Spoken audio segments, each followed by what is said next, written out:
ચૂંટણી આવે છે, નગરપાલિકાની ચૂંટણી હોય કે વિધાનસભાની હોય, અમારો સહયોગ માંગવામાં આવે છે અને અમે બધાય લોકો ખૂબ સહયોગ પણ આપીએ છીએ કે બધાને જાણકારી મળે છે. પરંતુ એ સહયોગ ચૂંટણીઓ પત્યા પછી અમને કોઈ પણ રીતે પૂછવામાં આવતું નથી.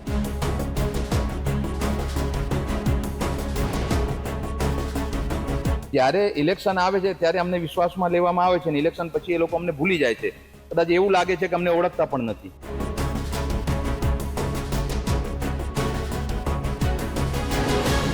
અમારે તો વોટ આપવા માટે અમે તો બેઠેલા છીએ, પણ અમારી સરકાર જોડે ને પ્રશાસન જોડે એક જ છે કે તળાવનું પાણી નિકાલ કરે. તેથી અમારી એક જ માંગણી છે કે આ તળાવનું જે ગાયકવાડ સરકારનું હતું, જ્યારે પહેલાં લોકો એમાં પાણી પણ પીતા હતા અને જે ઢોર ગોવાળિયા જતા તે ગોવાળિયા બી પીતા હતા, એમના જાનવરો પણ પાણી પીતા હતા, ઢોરો, ઘેટા, બકરા. તો હવે અમારી સરકારને એક જ છે કે જલ્દી વહેલી તકે આનું નિરાકરણ લાવે. છેલ્લા 10-15 વર્ષની અંદર આ તળાવની અંદર ₹1 ખર્ચો કરેલ નથી નગરપાલિકા તરફથી.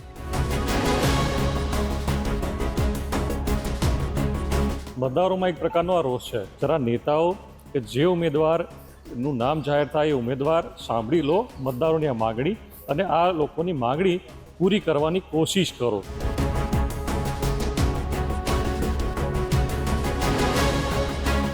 મહેસાણા કડી વિધાનસભાની પેટા ચૂંટણી યોજાઈ રહી છે, જાહેર થઈ ચૂકી છે, ત્યારે સ્થાનિક લોકોની પણ કેટલીક સમસ્યાઓ છે અને માગણી છે એ વર્ષોથી પૂરી નથી થઈ. મહેસાણા કડીમાં જાસલપુર રોડ ઉપર વિસ્તારના લોકો આપણી સાથે છે. તેમની શું છે સમસ્યા, શું છે માગણી અને કેવા વચનો જે એમને આપવામાં આવેલા પણ ઉમેદવારો કે જીતેના આવેલા ઉમેદવારો કે ધારાસભ્ય પાડ્યા નથી, સમગ્ર મામલે વાત કરીશું.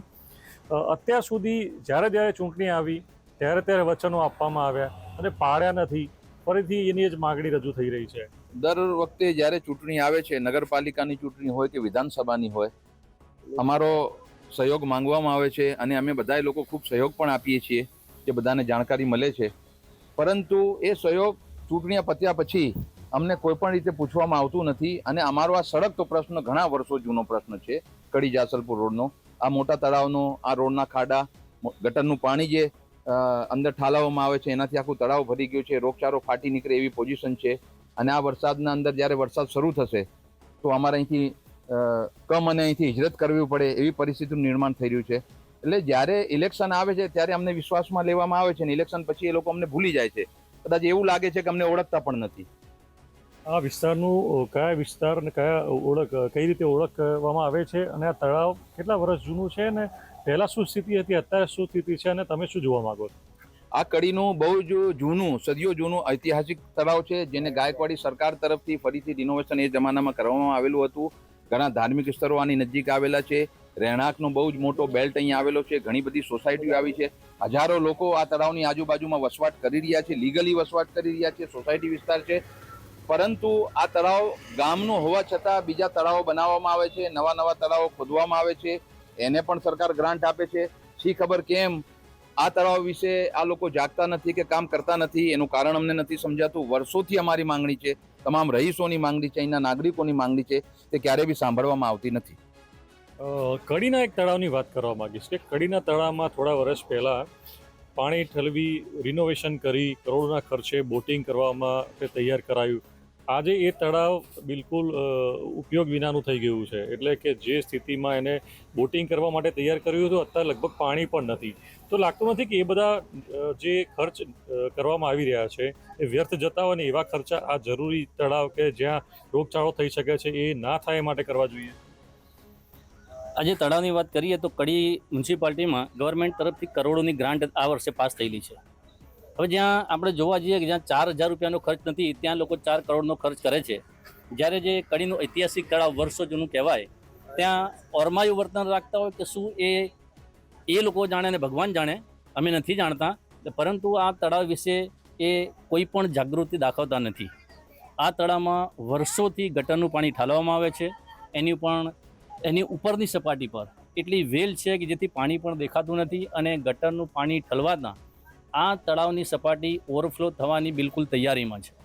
જો વરસાદી પાણી પડશે તો ટૂંક સમયમાં જ આ વરસાદનું પાણી જે ગંદુ છે એ અડોશ પડોશની સોસાયટીમાં બધું ફેલાઈ જાય તેમ છે અને ત્યાં રોગચાળો ફાટી નીકળશે. આ તળાવ ફાટવાથી અહીં રોડ પરથી પસાર થતા જાસલપુર મેલેડીમાના મંદિર તરફ જતા જે યાત્રીઓ છે, માલગુરુ મહારાજનું મંદિર પણ છે, ત્યાં અવર જવર કરતા જે પદયાત્રીઓ છે, અને અહીંયા એક અમારી જૈન ધર્મની એક છત્રી છે એ ત્યાં આવવા જવાવાળા દરેકને તકલીફ પડે છે. સાથે સાથે અહીંના સોસાયટીના જે રહેણાંક વિસ્તારો છે એમને તકલીફ તો છે જ, પરંતુ વર્ષો જૂની અમારી આ માંગણી છે જેનો અત્યાર સુધી અસ્વીકાર થયો છે. તો અમારી એ અત્યારે માંગણી છે, અમારી માંગણીનો સ્વીકાર કરે અને અમારા પ્રશ્નોનો નિરાકરણ લાવે. છેલ્લે તો એક જ કે અમારી માંગણી સ્વીકાર કરો અને વર્ષો જૂના અમારા પ્રશ્નોનું નિરાકરણ લાવો. આ તળાવને લઈને પ્રશ્ન એવો ઊભો થયો છે કે ઉમેદવારો સાંભળતા જ નથી. તો આ ચૂંટણીમાં સ્થાનિક લોકોની શું તૈયારી? અમારે તો વોટ આપવા માટે અમે તો બેઠેલા છીએ, પણ અમારી સરકાર જોડે ને પ્રશાસન જોડે એક જ છે કે તળાવનું પાણી નિકાલ કરે. અંદર ફાયર આપણે અટકાવવા માંગી છે મતદાર તરીકે આપણે કદાચ સાંભળ્યું કે વોટ આપવા માટે અમે તૈયાર છીએ, એટલે એવું નથી કે મતદાનનો બહિષ્કાર કરીશું. એ પોતે મતદાર છે, પોતાની ફરજ નિભાવવાનું જાણે છે, એક મતની કિંમત જાણે છે. આ મતદાર છે, મતદાર જાગૃત મતદાર છે કે જેઓ પોતાની સમસ્યા જે ઉકેલાતી નથી વર્ષોથી ઉકેલવાની માગણી કરે છે, પણ કહે છે કે મત તો આપીશું પણ અમારી સમસ્યા ઉકેલો. સાચી વાત કે ખોટી વાત? સાચી વાત છે. અમારે ખાલી એક જ પ્રશ્ન છે કે આ જે તળાવ છે એની અંદર જે વેલ છે ને બહુ અંદર ઝેરી જાનવરો છે, અને પાણી ભરાશે ને ચોમાસાનું ના બે પાણી ભેગા થશે ને કોઈ જાનવર બી કોઈ બાળકને કોઈને કરી જાય તો એમાં પણ કોઈનો જીવ જાય. તેથી અમારી એક જ માંગણી છે કે આ તળાવનું જે ગાયકવાડ સરકારનું હતું ને, જ્યારે પહેલાં લોકો એમાં પાણી પણ પીતા હતા અને જે ઢોર ગોવાળિયા જતા તે ગોવાળિયા બી પીતા હતા, એમના જાનવરો પણ પાણી પીતા હતા, ઢોરો, ઘેટા, બકરા. તો હવે અમારી સરકારને એક જ છે કે જલ્દી વહેલી તકે આનું નિરાકરણ લાવે. અને જે જોટાણાથી મેન બેચાઈ જવાનો રોડ છે, જોટાણા જવાની રોડ પર બી બહુ મોટા ભયંકર ખાડા પડેલ છે, અને અમારે જો દવાખાને જવું હોય, કંઈ પણ જવું હોય તો એના હિસાબે અમારે જો બહુ ટાઈમ બચતો નથી, તો વહેલી તકે એનો પણ નિકાલ લાવે એવી જ અમે સરકાર જોડે એક અપેક્ષા છે કે અમારું આટલું કામ થઈ જાય. તો સરકાર પાસેની અપેક્ષા છે, માગણી છે મતદારોની. વધુ વાત કરીશું. શું કહેશો, શું માગણી છે? સર, હું મારું જન્મ કડીની અંદર થયેલો છે. આ તળાવ આજથી 15-20 વર્ષ પહેલાં આ તળાવની અંદર અમે લોકો નાના હતા ત્યારે આ તળાવની અંદર નહાતા હતા. અમે આ તળાવના કિનારા ઉપર આખા કડીના જેટલા બી ગરીબ લોકો છે એ લોકો આવીને પોતાના કપડાં ધોતા હતા. અહીંયા લોકો પોતાના જાનવરોને લઈને પાણી પીવડાવવા માટે આવતા હતા. છેલ્લા 10-15 વર્ષની અંદર આ તળાવની અંદર 1 રૂપિયાનો ખર્ચો કરેલ નથી નગરપાલિકા તરફથી કે કડી સરકાર તરફથી. આજ સુધી આ તમે કડીના આજુબાજુના કેટલા પણ તળાવ જોઈ લો કે દરેક તળાવનો અંદર વિકાસ કરેલો છે. છેલ્લા 10-15 વર્ષથી આ તળાવનો જ વિકાસ કરવામાં આવતો નથી, અને કેમ કરવામાં નથી આવતો ને એ અમને સમજવામાં આવતું નથી સર. કે આ તળાવના પાણીની અંદર અમે નાના હતા, અમારું બચપન આ તળાવની અંદર વિકસેલું છે. કે અમે નાના હતા ત્યારે આ તળાવમાં આવીને આજુબાજુ તમે જો તો આજુબાજુ લોકો કપડાં ધોતા હતા, લોકો નહાતા હતા પાણીનો ઉપયોગ કરીને. આજુબાજુના લોકો જાનવરો એના તળાવનું પાણી પીતા હતા. અત્યારે આ તળાવનું પાણી પીવા લાયક તો દૂરની વાત છે. જો કોઈ કદાચ કોઈ આ તળાવના પાણીને અડી બી જાય ને તો ચમડીનો રોગ થઈ જાય સર. આવી આ તળાવના પાણીની હાલત છે, અને આ તળાવનો કેમ વિકાસ કરવામાં નથી આવતો એ અમને સમજવામાં આવતું નથી સર. અમે લોકો કેટલી વાર જેને રજૂઆત કરીને આવ્યા, પણ છેલ્લા 10-15 વર્ષમાં આ તળાવનો જ કોઈ વિકાસ નથી કરી રહ્યા. તમે કડીની આજુબાજુ જાઓ, 4 થી 5 તળાવો એવા વિકસાવવામાં આવ્યા છે કે જે તળાવનો કોઈ ઉલ્લેખ જ નહોતો. કે જ્યારે આ તો જૂનામાં જૂનું કડીનું તળાવ છે, રાજા ગાયકવાડને સમયનો તળાવ છે સર. તો કેમ આ તળાવનો વિકાસ નથી કરતા સર? જોયું તમે, મતદારોમાં એક પ્રકારનો આ રોષ છે કે જે જગ્યાએ તળાવ વિકાસની કદાચ જરૂરિયાત નહીં હોય એવી જગ્યાએ તળાવ પાછળ કરોડો ખર્ચ થઈ ગયો છે. કડીમાં પણ શહેરમાં એક તળાવ એવું છે જેને રિનોવેશન કરી, રીડેવલપ કરી, બોટિંગ માટે તૈયાર કરવામાં આવ્યું હતું, પરંતુ આજે ત્યાં બોટિંગ નથી થતું.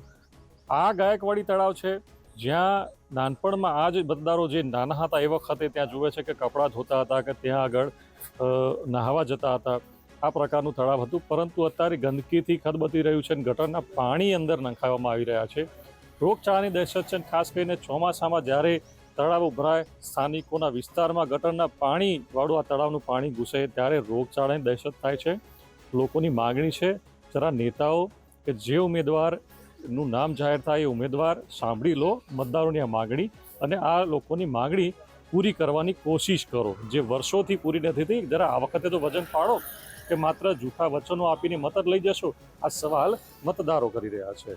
મહેસાણાથી મનીષ મિસ્ત્રી, ગુજરાત તક.